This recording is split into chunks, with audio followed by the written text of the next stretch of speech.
My name is Cora Clark, and I'm 28 years old. This past weekend, my parents made me cook and clean for my sister's birthday party, 50 guests, the entire weekend, completely alone. I prepped food for 3 days straight, barely slept, and by Saturday afternoon I was so exhausted I could barely stand. When I finally asked my mother for help, she didn't just say no. She laughed. Then, in front of a room full of guests, she said, "You're the only one without a real job. You have the time." What my mother didn't know was that I'd just signed a contract worth more than my sister makes in a year. And what none of them knew was that my new CEO was standing in that room, listening to every single word. Before I tell you what happened when I set down the dishes and walked out, please take a moment to like and subscribe, but only if this story truly speaks to you. Drop your location and local time in the comments. Here's how one weekend changed everything. It started 2 weeks before Madison's party, with a text from my mother at 9 p.m. on a Tuesday. "Madison's birthday is coming up. She's very busy with her big case, so you'll handle everything. 50 guests. I'll send you the details." Not a question, a directive. I stared at my phone, sitting in my tiny apartment surrounded by 3 monitors displaying the brand concept I'd been refining for Meridian Corporation. The initial presentation was in 4 days. I'd been working 16-hour days for a week straight, barely sleeping, living on coffee, and the kind of focused intensity that happens when you know you're creating something extraordinary. I typed back, "Mom, I'm in the middle of a major project. Can we talk about—" Her response came before I could finish. "Honey, you work from home. You have flexibility. Madison is in court all week and has partner review coming up. This is what family does." There it was. That word. Flexibility. It was her code for, "Your work doesn't matter as much as Madison's." This wasn't new. Last Christmas I'd cooked for 23 people while Madison mingled with relatives, accepting compliments on her career. At her law school graduation, I designed and printed 200 programs, stayed up all night making centerpieces, and arrived at the ceremony to hear my father tell someone, "Madison organized all of this herself. Such a capable girl." When I'd quietly mentioned I'd helped, Mom had patted my hand. "Well, you had time to help, didn't you?"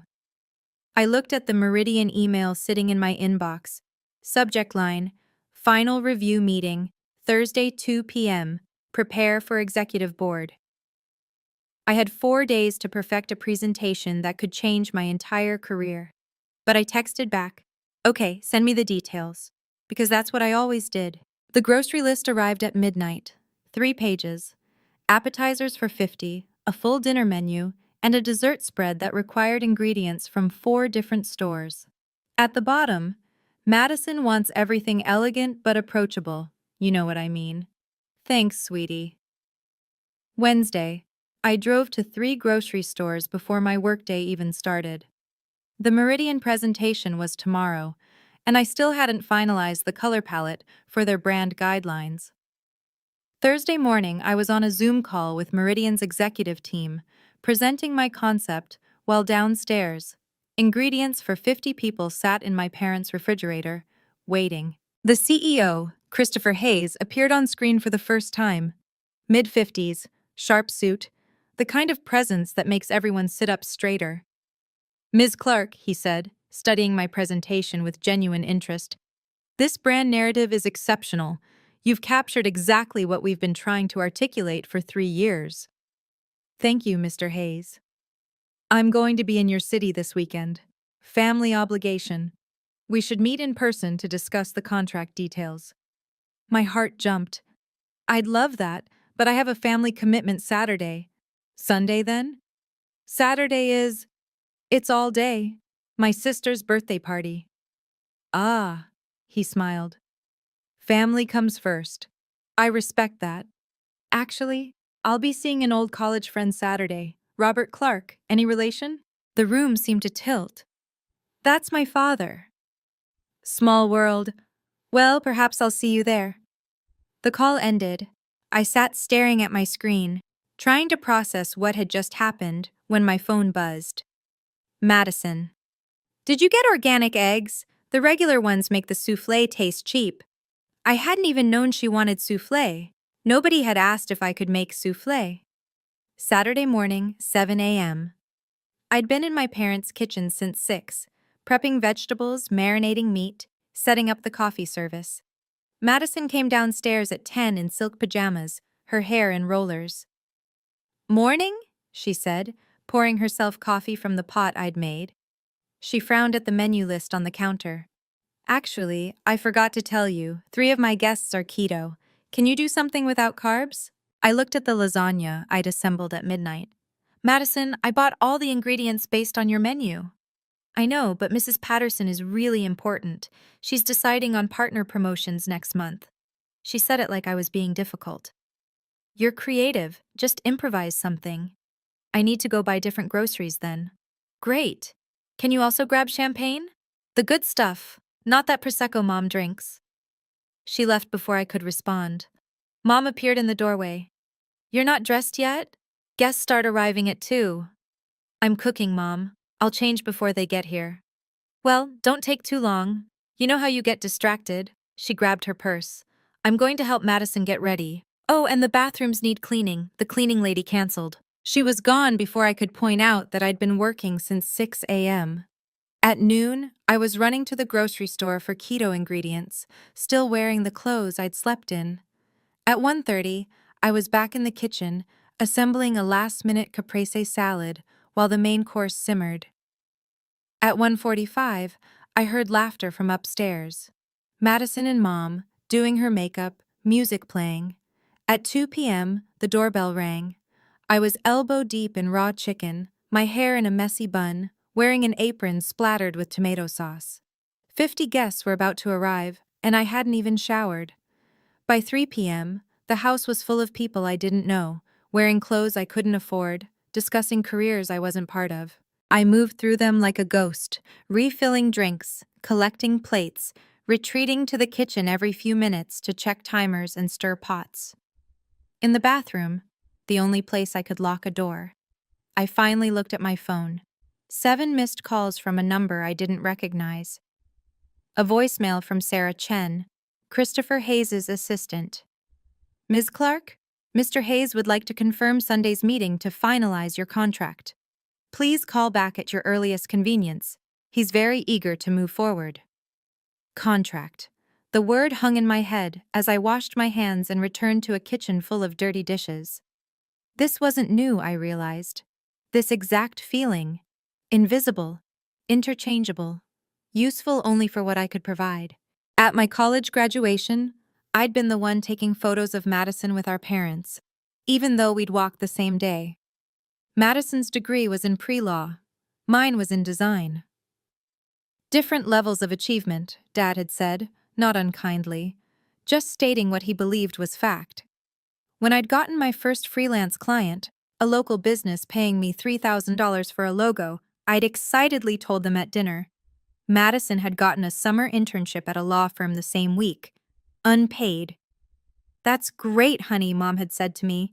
Then, turning to Madison, "An internship at Morrison and Hewitt. Do you know how prestigious that is?"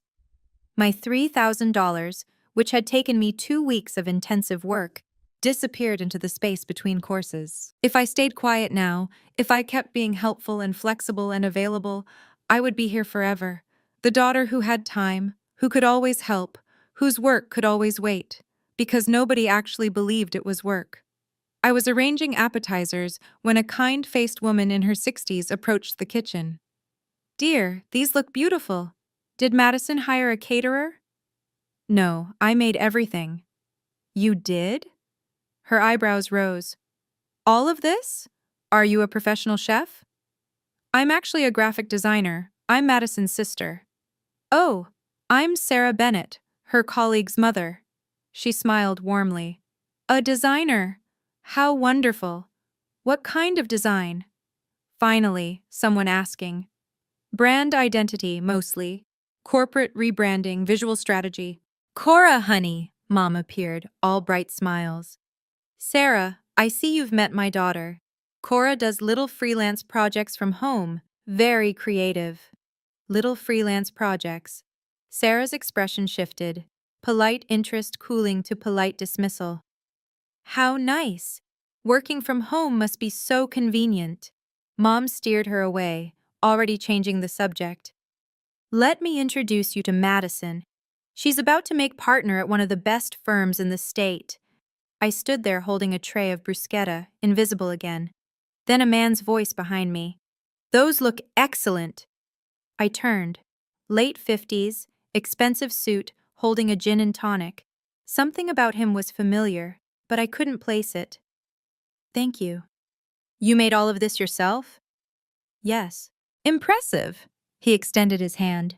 Christopher Hayes. I'm an old college friend of Robert Clark's. We lost touch years ago, but he invited me when I mentioned I'd be in town.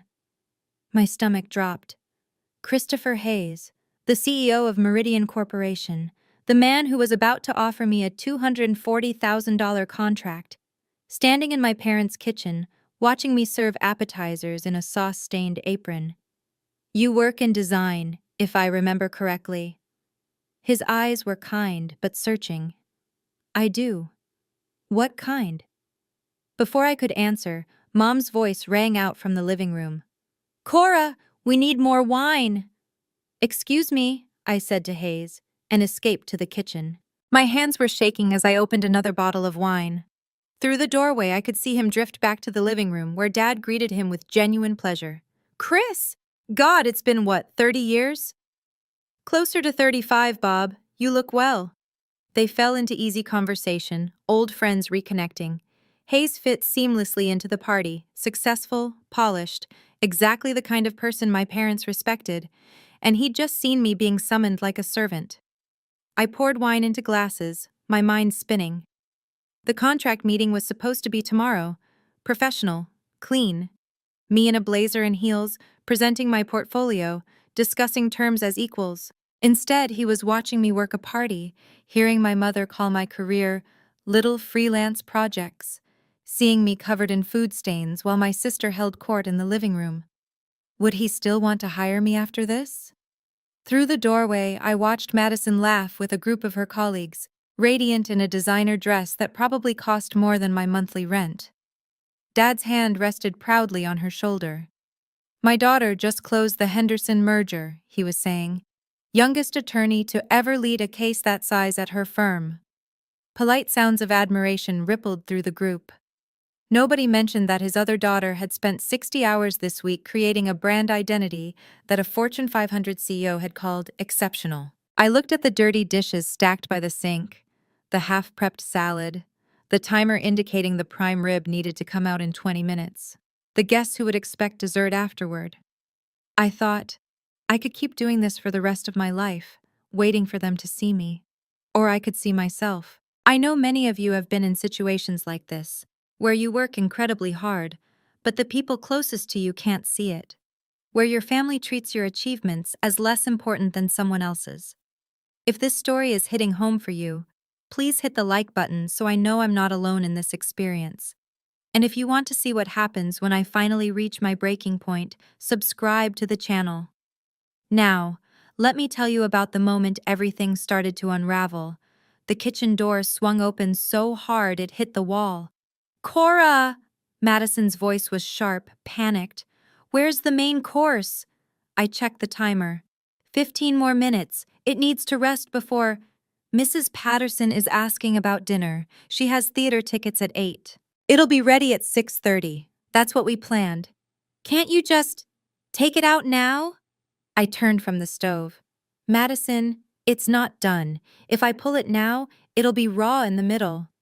Then figure something else out. Her voice climbed higher. This is important. These are important people.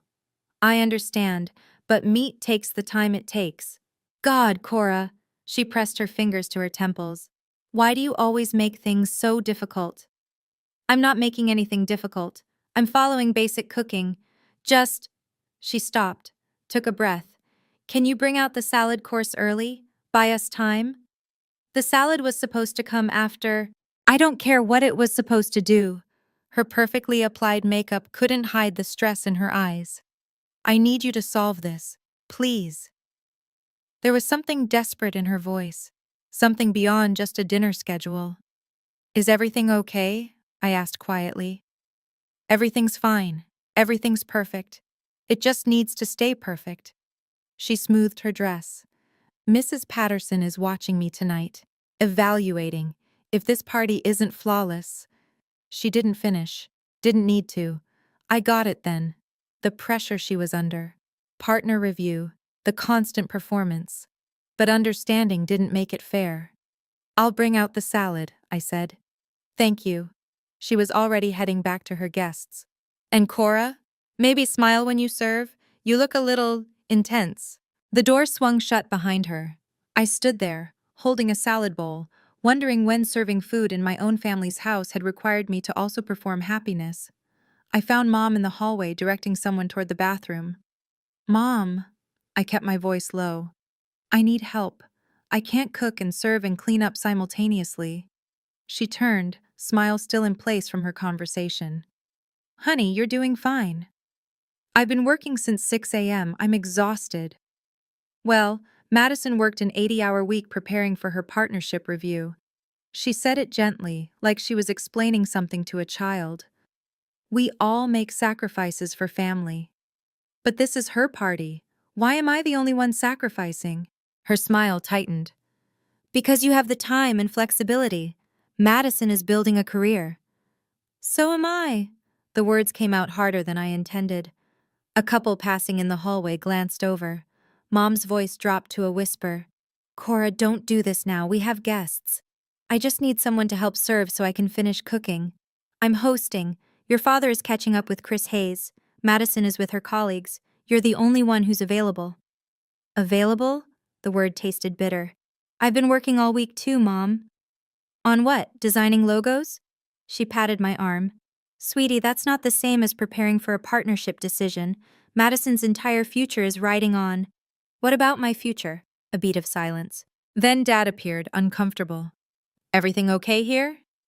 Everything's fine, Mom said quickly. Cora's just feeling a little overwhelmed. You're doing great, kiddo, Dad said, not quite meeting my eyes. Just power through. It's almost over. He guided Mom back toward the living room, leaving me standing in the hallway. Through the kitchen door, I could hear a timer beeping. The prime rib. Finally ready. I went to pull it out and found the edge burned black. I'd been gone too long. I was frantically cutting away the burned portions when I heard Mom's laughter from the living room. The kind of performative laugh she used when she wanted everyone to pay attention to what she was saying. You should see Cora's apartment, she was telling someone. Just covered in sketches and fabric samples. She's very creative. Always has been. Warm, affectionate. The voice she used when she was proud. I paused, knife in hand, waiting. We always thought she'd grow out of the art phase, Mom continued. But she's still at it. Freelancing from home, making her little designs on the computer. There it was. Linda, graphic design is a real profession, someone said. I didn't recognize the voice. Oh, of course, I'm sure it is. I just mean it's not like Madison's career path. You know, structured with benefits and retirement plans. Mom's voice carried that particular tone that sounded supportive but wasn't. Cora's always been more of a free spirit. Doesn't want to be tied down to a real job. Several people laughed. Polite, uncomfortable laughter. I stood in the kitchen doorway, still holding the carving knife. Probably 24 people could see me. Mom's back was to the kitchen, so she didn't notice. But Madison did. Our eyes met across the room. She looked away. Where is Cora, anyway? Someone asked. In the kitchen. Where else? Madison said, and the affection in her voice felt like a slap. My sister, always taking care of everyone. More warm laughter, like I was a beloved pet.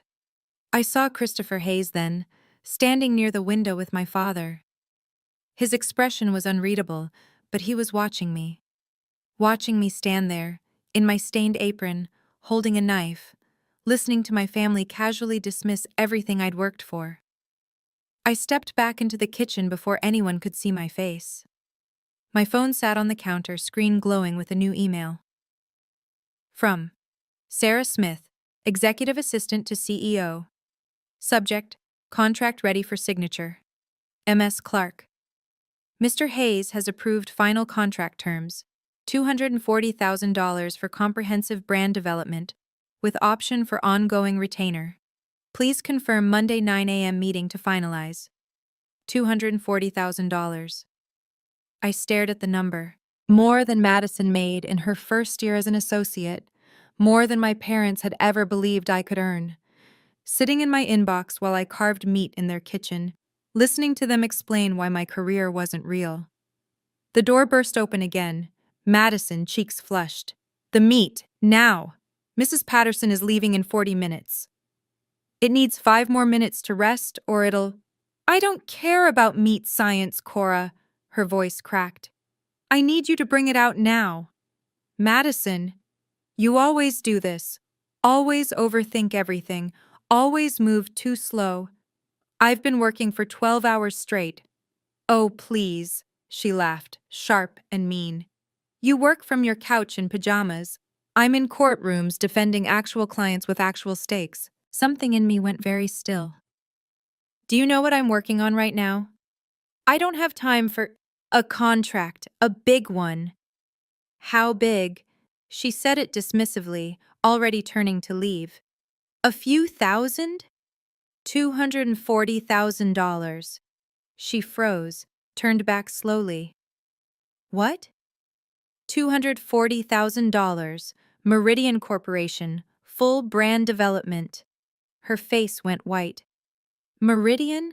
The Meridian? Yes. That's— When did you— I've been negotiating for 3 weeks. The contract's ready. I have a meeting Monday to sign. She stared at me. Really looked at me. Maybe for the first time in years. Then, why didn't you say something? I did say something. My voice was quiet. I told you I was busy. Mom said I was flexible. Madison's mouth opened, closed.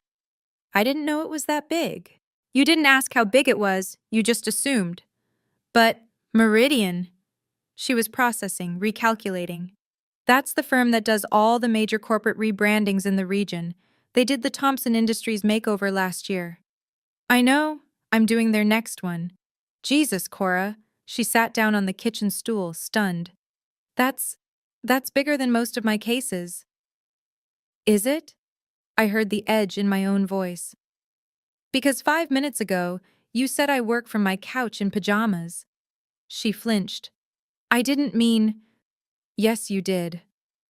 Silence between us, broken only by the timer beeping. The meat, finally ready. You're still going to serve it though, right? Madison's voice was smaller now. Mrs. Patterson is still out there. I stared at my sister. Even now, even after learning I'd just secured a contract that would change my entire financial life, she was asking me to serve her dinner party. Please, she added. I know I didn't know. But there are 50 people out there and you need this to go well for your partnership review. Yes. I looked at the perfectly cooked prime rib.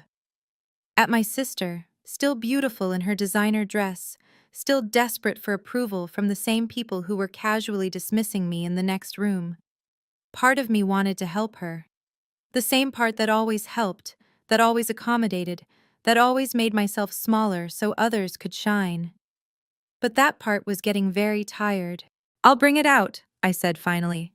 But Madison, this is the last time. I carved the meat onto a serving platter, arranged it with the roasted vegetables I'd prepared that morning. Despite everything, it looked beautiful, professional, the kind of presentation that showed care. I carried it out to applause, actual applause, like I was serving at a restaurant. This looks amazing, someone said. Cora, you've outdone yourself, Dad added, beaming. I set the platter down. Nobody said thank you. The applause was for the food, not for me. I turned to go back to the kitchen. Ms. Clark? Christopher Hayes stood in the hallway, away from the main group. Close enough to talk, far enough for privacy. Mr. Hayes, my heart was pounding. I'm sorry about all this. I didn't realize you'd be here. Don't apologize. His voice was kind, but his eyes were sharp, evaluating. I wanted to speak with you briefly if you have a moment. I'm just, I'm helping with the party. I can see that. A pause. I didn't realize the Ms. Clark I've been working with was Bob's daughter. It's a small world. Indeed. He glanced toward the living room, where my parents were serving themselves from the platter. I heard some of the conversation earlier, about your work. My face burned. They don't really understand what I do. That must be difficult. It is what it is. Ms. Clark, Cora, if I may. He leaned slightly closer. I built Meridian from nothing. My family thought I was insane to leave law school for marketing. They didn't speak to me for 2 years. I looked at him, really looked, saw something I recognized. When did they come around? I asked. When I stopped waiting for them to. He smiled, sad and knowing. Your contract is still valid. Monday, 9 a.m.?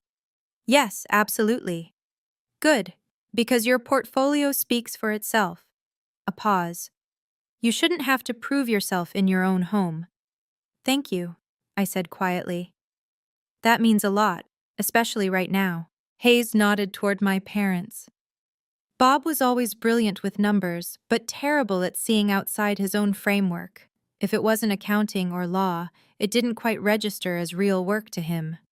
That hasn't changed. I imagine not. He paused. Can I tell you something I learned too late? Please. Talented people often get punished for being capable. You're good at cooking, so they ask you to cook. You're flexible, so they assume you have infinite time. You don't complain, so they think you don't mind. His eyes were steady on mine. But capabilities shouldn't be confused with obligations. I felt something loosen in my chest. Someone finally understood. The contract we're offering isn't charity, he continued. You're the best designer we interviewed, by a significant margin. Your work is extraordinary, and I need you to know that before you walk back into that kitchen. I needed to hear that, I whispered. You deserve to hear it. He checked his watch. I should get back to Bob before he thinks I've abandoned him. But Cora, whatever happens tonight, remember, your value doesn't depend on whether they recognize it. He walked back to the living room, leaving me standing in the hallway. Through the kitchen door I could see dirty dishes piling up. Dessert still needed to be plated, coffee to be made, another 3 hours of work at least. From the living room, Mom's voice. Cora, honey, some of us would like coffee. Not, could you make coffee when you have a moment? Just an assumption, an expectation. I looked at my phone. 6:47 p.m. I looked at the kitchen. I thought about what Hayes had said. Capabilities shouldn't be confused with obligations. And something in me shifted. I walked back to the living room. Hayes had rejoined the group, was talking quietly with my father about college days. Mom, what kind of coffee? Oh, just regular for most people, but Mrs. Patterson wants decaf, and Mr. Wilson asked for espresso if we have it. We do have it, don't we? We have a regular coffee maker. Well, can't you run to Starbucks? It's only 10 minutes. I stared at her. You want me to leave the party, drive to Starbucks, and get one person an espresso? If it's too much trouble. Her voice had that edge, the one that meant I was being difficult. I have dessert to plate, and clean up, and… Cora. She pulled me aside, voice low. There are important people here. Madison's future colleagues. Can you please just cooperate? I've been cooperating for 12 hours. Oh, don't be dramatic. She waved her hand. You know what I mean. Madison appeared. Is everything okay? Your sister is making things complicated, Mom said, like I wasn't standing right there. I just asked if we could skip the Starbucks run. Madison's face tightened. It's one coffee, Cora. It's never one thing. The words came out before I could stop them. It's always one more thing. What is that supposed to mean? People were starting to notice. Conversations dropping off. Faces turning our way. Mom's smile was frozen. Cora, honey, let's discuss this later. When? I asked. When would be a good time to discuss how I've been working since 6 a.m.? How nobody asked if I could do this, just told me I would? How I'm missing work calls to make your party perfect. Your work can wait, Mom said, and her voice was sharp now. This is family. The room had gone quiet now, all 50 guests, watching. Family, I repeated. Is that what this is? Cora, Dad's voice warning. Not now. But Mom was already talking, that nervous laugh creeping in.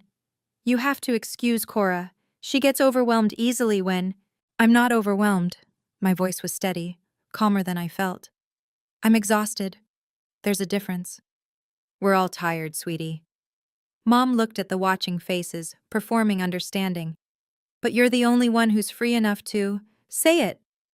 I don't know where the words came from. Say what you actually mean. Cora, please. You think I'm free because my work doesn't count. You think I have time because what I do isn't real. I could feel my hands shaking. Just say it out loud. Mom's face flushed. That's not what I… You said it an hour ago, to Mrs. Bennett. You called my career Little Freelance Projects. I looked around the room. Most of you heard it. Uncomfortable silence. A few people looked away. That's taken out of context, Mom said, voice tight. Then what's the context for, she'll grow out of the art phase, or not like a real job with benefits? Madison stepped forward. Cora, you're being unfair. Mom didn't mean… I know what she meant. I turned to Madison. You know what you meant too, when you said I work from my couch in pajamas. Madison's face went white. Several of her colleagues were watching her now, reassessing. I didn't… Madison started. You did, 30 minutes ago, in the kitchen. Mom's laugh was high, brittle. This is ridiculous. We appreciate everything you've done today, but you're clearly overtired and… I'm done, I said. Done with what? Mom's voice climbed higher. All of it. I pulled the apron over my head. The cooking, the serving, pretending this is normal. Cora. Dad stepped forward. You're upset. Let's talk about this privately.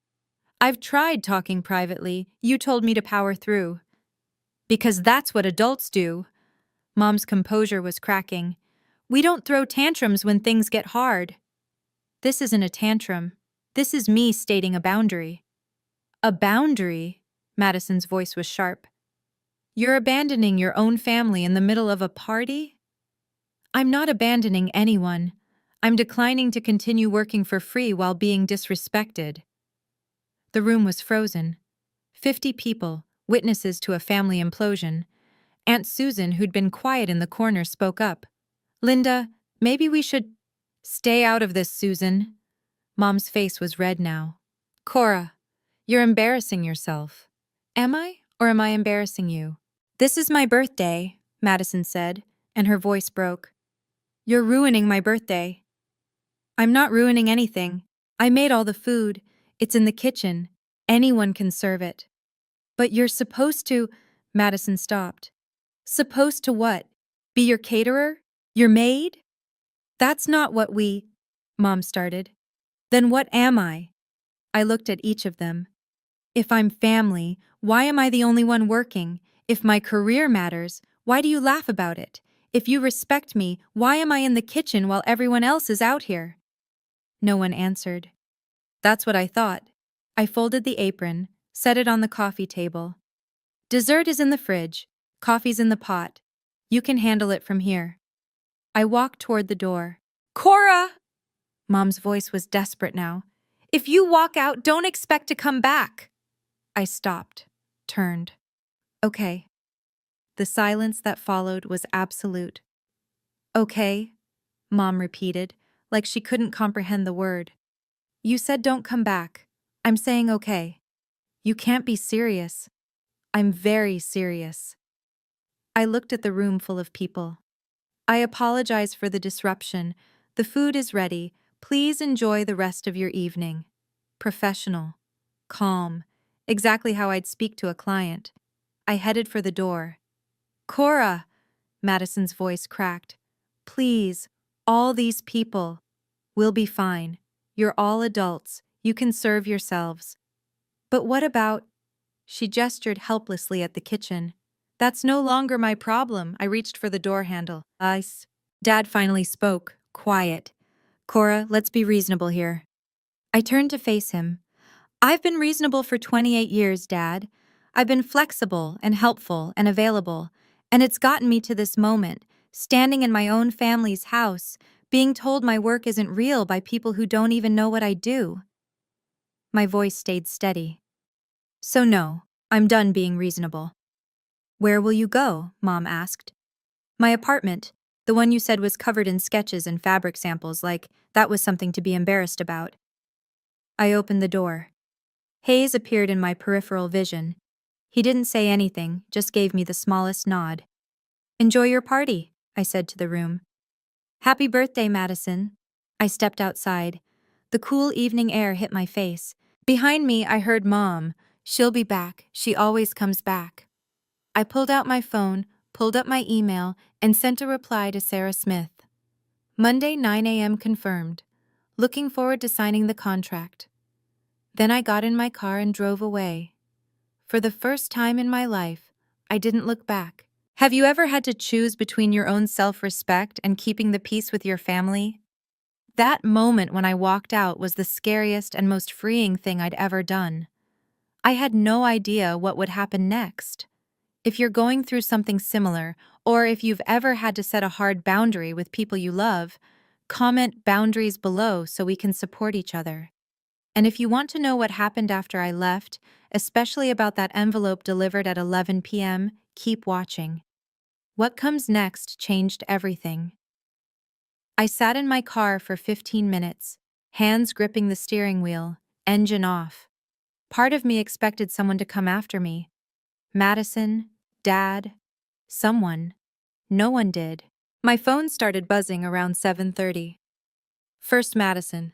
Cora, please come back. People are asking about dessert. Then Mom. This is childish, and you're embarrassing the entire family. We will discuss this later. Then Dad. Kiddo, I understand you're upset, but can you please come back and help finish the party? We can talk after. I didn't answer any of them. At 7:45, Aunt Susan texted, Good for you, honey, don't you dare go back tonight. I almost cried reading that. At 8:00, Madison again. Do you know how humiliating this is? Mrs. Patterson asked why you left. What am I supposed to say? I turned my phone to Do Not Disturb and started the car. Aunt Susan texted me the next morning with what had happened after I left. She wrote it all out like a play-by-play. Your mother tried to salvage things, put on a brave face, said you weren't feeling well. But people had heard the argument. They knew. Madison tried to serve dessert herself, dropped a tray, cream everywhere. One of her colleagues helped clean it up, which made it worse somehow. Madison having to accept help for once. Your father made coffee, forgot to put in a filter, grounds in everyone's cup. By 8:30 people were leaving, making excuses about early mornings and babysitters. Mrs. Patterson left without saying goodbye to Madison. And Christopher Hayes. Susan paused here, added 3 dots like she was savoring it. Hayes stayed until the end, talking to your parents. His face was very serious. I read that 3 times. Hayes had stayed, had talked to them. I wondered what he'd said. Aunt Susan called me the next day to fill in the details. You need to hear this, she said. I was in the kitchen cleaning up. Someone had to. And I heard the whole thing. What did Hayes say? Oh, honey, he waited until most people left, just family and a few stragglers. Then he walked right up to your father and said, Bob, we need to talk about your daughter. My heart started pounding. Your dad said, Chris, I'm so sorry about Cora's behavior tonight. She's been under stress. And Hayes cut him off, said, I'm not talking about her behavior. I'm talking about her career. Your parents both froze, and Hayes just kept going, very calm, very professional. He said, I've been negotiating with Cora for the past month about a position with my company. She's the most talented designer I've seen in a decade. What did they say? Your mom asked what kind of position, and Hayes said, Susan paused for effect. He said, $240,000 contract for comprehensive brand development. Plus, we're discussing bringing her on as brand director with a base salary of $180,000. I had to sit down. Your mother's face, Cora. I wish you could have seen it. What did she do? Nothing at first, just stood there. Then she said, Cora never mentioned any of this. And? Hayes looked at her, and I swear it was the coldest professional look I've ever seen, and he said, she tried to. I heard you tell someone her work was a little freelance project she'd grow out of. Dead silence, Susan said. You could have heard a pin drop. Madison tried to explain. We didn't know it was that significant. And Hayes said, you didn't ask. What happened then? I asked. Mrs. Patterson was still there, Susan continued. She'd been putting her coat on by the door, but she stopped when Hayes started talking. And she turned around and said to Madison, You didn't know your sister had secured a 6-figure contract? Oh my God. Madison tried to recover, said something about you being private, keeping things to yourself. And Mrs. Patterson said, and I quote, or perhaps you didn't ask because you'd already decided her work wasn't worth asking about. I could hear the satisfaction in Susan's voice. The 3 other people who were left, people from Madison's firm, they were all listening. One of them said, Meridian Corp is one of the most selective agencies in the region. That's incredibly competitive. Your father finally found his voice. Asked Hayes how long he'd known you were his daughter. Hayes said he'd realized it today, at the party, that he'd come to reconnect with an old friend and discovered that friend's daughter was the brilliant designer he'd been working with. What did Dad say? He said, I had no idea Cora was doing work at that level. And Hayes, God, I loved this. Hayes said, that's because you never asked what level she was working at. You just assumed it was beneath you. He said that? Word for word, in front of everyone. There was a pause.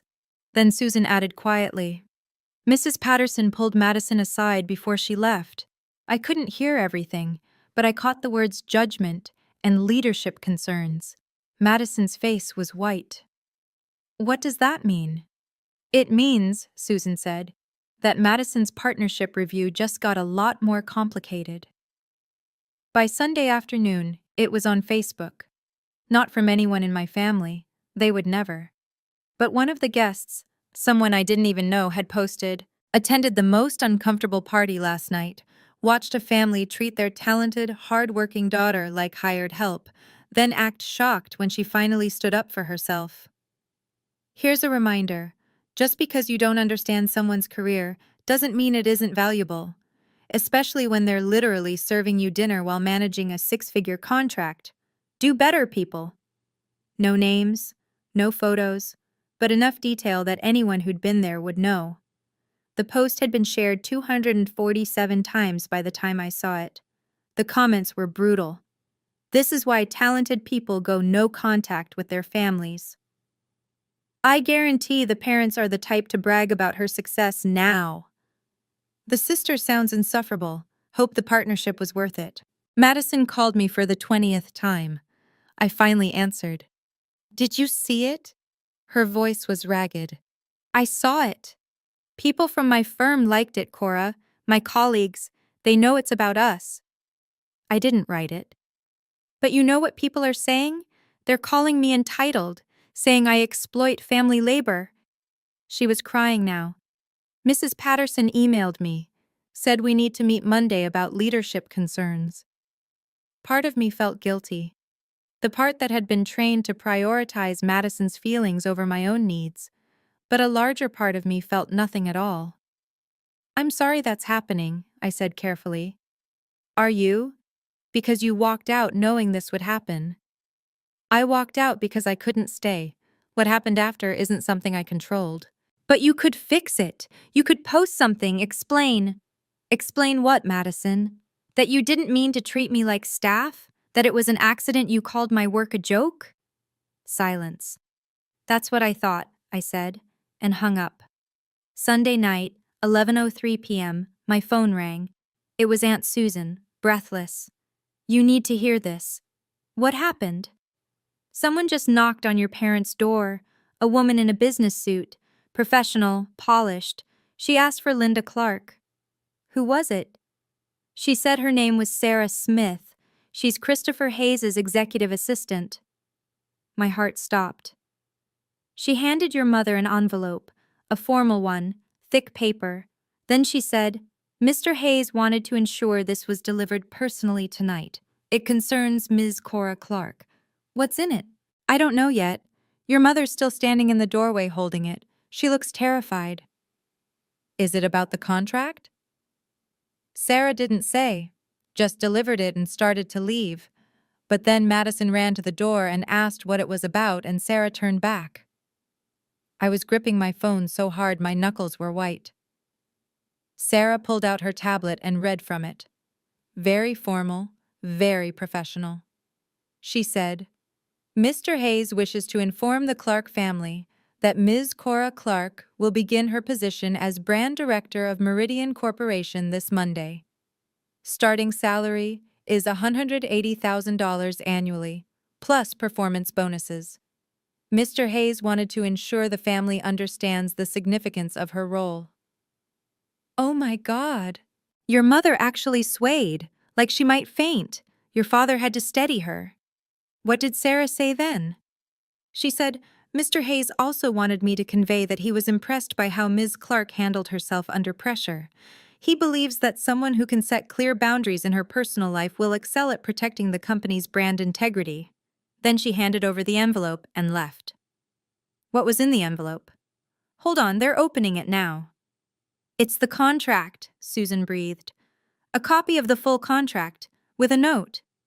What does the note say? Mr. and Mrs. Clark, your daughter is one of the most gifted professionals I've had the privilege to work with. I hope you're as proud of her as I am to have her on my team. Regards, Christopher Hayes. I heard something crash in the background of Susan's call. What was that? Your mother dropped a glass. She's crying. Actually crying. Susan's voice was awed. Madison picked up the contract. She's reading through it. I can see her face. Cora, she's devastated. Why? Because it's real. All of it.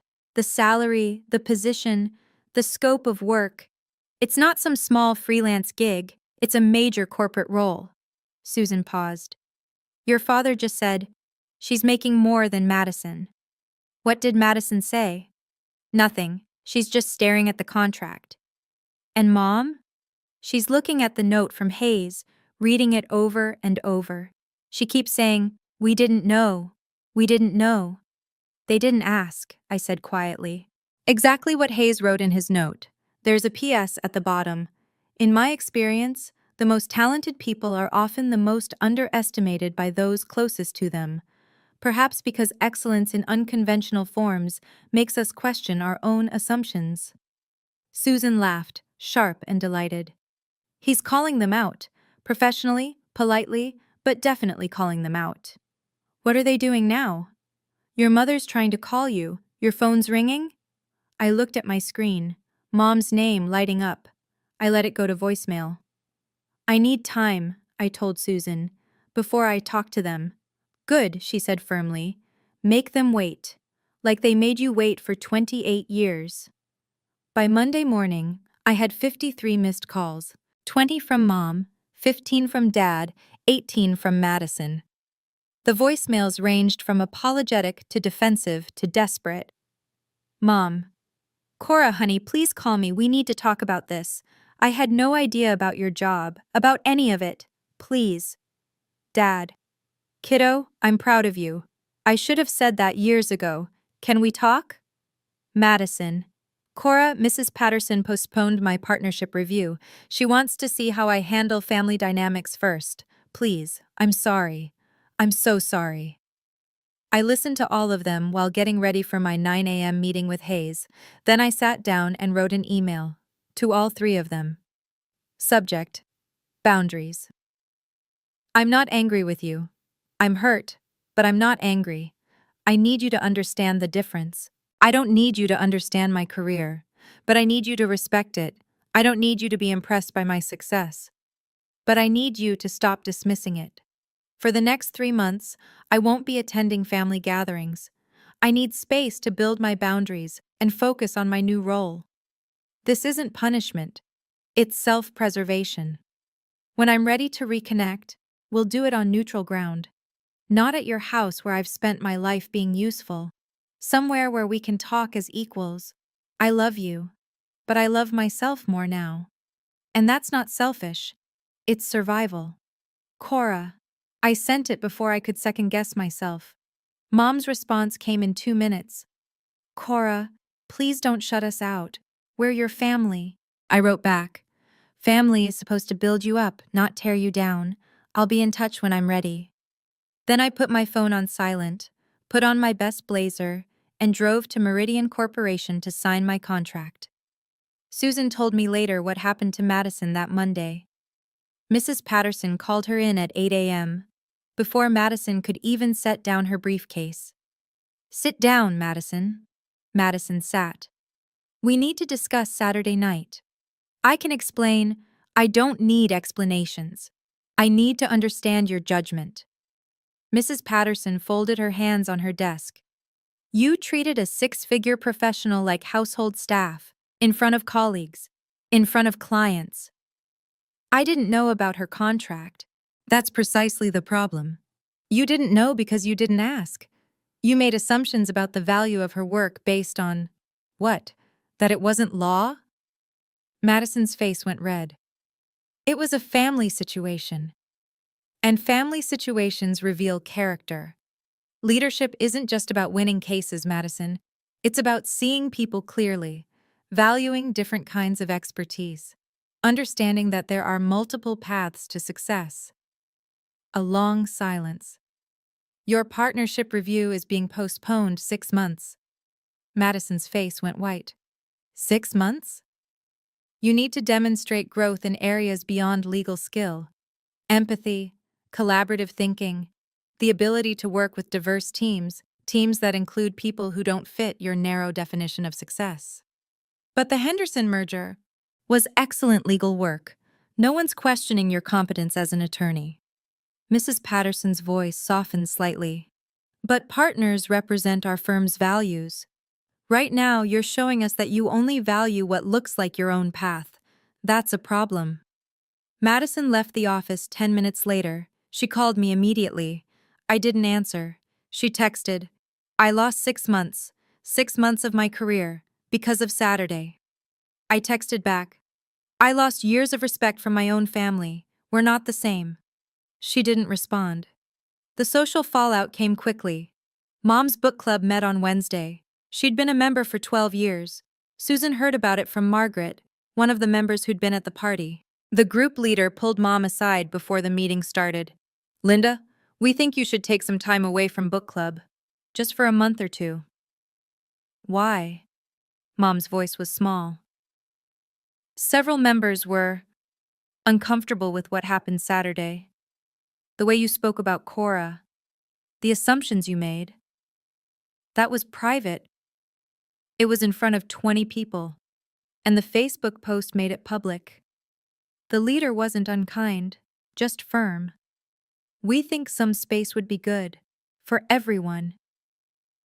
Mom came home and cried for an hour. Dad had his own reckoning at the golf club. 2 of his regular partners canceled their Sunday game. The third showed up but spent the entire round talking about how proud he was of his daughter, an artist who'd just gotten her work into a gallery. Some people don't understand that success looks different now, the friend said pointedly. My daughter doesn't make what I made in accounting, but she's happy. She's building something. Dad was quiet the whole drive home. At the grocery store, they ran into the Pattersons. Mrs. Patterson gave a tight smile and kept walking. That was awkward, Dad said. Everyone knows, Mom whispered. The whole neighborhood knows we pushed our own daughter away. We didn't push. We did, Robert. We absolutely did. That night, Dad called me. I didn't answer. He left a voicemail. Kiddo, I've been thinking a lot about what I said when you were growing up, about real careers and stability. I was wrong. I'm sorry. Call me when you're ready. I saved the voicemail, didn't delete it, but I didn't call back either. Monday at Meridian felt like stepping into a different life. Hayes met me in the lobby personally. "Welcome to the team, Cora. Thank you for believing in me." "I don't believe in you. I know what you're capable of." He smiled. "There's a difference." He walked me to my office, not a cubicle, an actual office, with windows overlooking downtown, my name already on the door. "Your team is waiting in the conference room," he said. 12 people. They're excited to work with you." 12 people reporting to me. I was 28 years old, and I had 12 people on my team. The presentation that afternoon went perfectly. The board loved my concept, asked thoughtful questions, approved the full scope of work. One board member stopped me afterward. "Ms. Clark, how did you develop such a clear brand voice?" "I spent a lot of time figuring out what I wanted to say," I told him. "And then I learned to say it without apologizing." He smiled. "Keep that attitude." At 6 p.m., I returned to my new apartment. One bedroom, downtown, huge windows. I'd signed the lease 2 weeks ago but hadn't told my family, hadn't wanted to deal with the questions, the assumptions, the gentle implications that I couldn't afford it. I could afford it now. My phone buzzed. Aunt Susan. "How was day one?" I sent back a photo of my office view. She responded immediately. "That's my girl. Your mother asked if I'd heard from you." "What did you tell her?" "That you're busy building an empire," which is true. I smiled, set my phone down, and looked out at the city. For the first time in my life, I felt like I was exactly where I belonged. Not because anyone had validated me, because I'd validated myself. 6 weeks later, a letter arrived at my apartment. Handwritten. My mother's careful cursive. "Dearest Cora, I've started this letter 17 times. Each time, I want to explain or justify or make excuses. Your father keeps telling me to just apologize and mean it. So here it is. I'm sorry. I'm sorry I didn't ask about your work. I'm sorry I assumed my understanding of success was the only understanding. I'm sorry I made you feel invisible in your own family. I've been in therapy for 4 weeks now, learning why I valued certain careers over others. It's uncomfortable work, realizing your own biases, seeing how you hurt people you love. Your father and I have both been going. Madison too. We're not asking you to forgive us. We're not asking you to come back. We just wanted you to know we're trying to understand where we went wrong. If you're ever ready to talk, we'd like to meet. Wherever you're comfortable. Whenever you're ready. We love you. We're proud of you. We should have said both of those things every single day. Mom, I read it 3 times. Part of me wanted to crumple it up, to stay angry, stay distant, make them feel what I'd felt for so many years. But that wasn't who I wanted to be. A week later, I texted Mom. "Coffee, public place, 1 hour, next Saturday." She responded in 30 seconds. "Yes, thank you." "Where?" Saturday came. I arrived at the coffee shop first, chose a table by the window. Neutral territory, limited time, my rules. They walked in 10 minutes early, looking nervous. We all sat down. Nobody spoke for a full minute. Then Dad said quietly, "We're really proud of you, kiddo. I should have said that at your college graduation. I'm saying it now." I looked at my parents. Really looked at them. They'd aged in 6 weeks. Or maybe I was just seeing them clearly for the first time. "I need to set some rules," I said. "If we're going to rebuild this." "Anything," Mom said quickly. 1. I won't attend family events where I'm expected to work without being asked first. And I need to be asked, not told. They nodded. 2. My career isn't a topic for jokes or comparisons.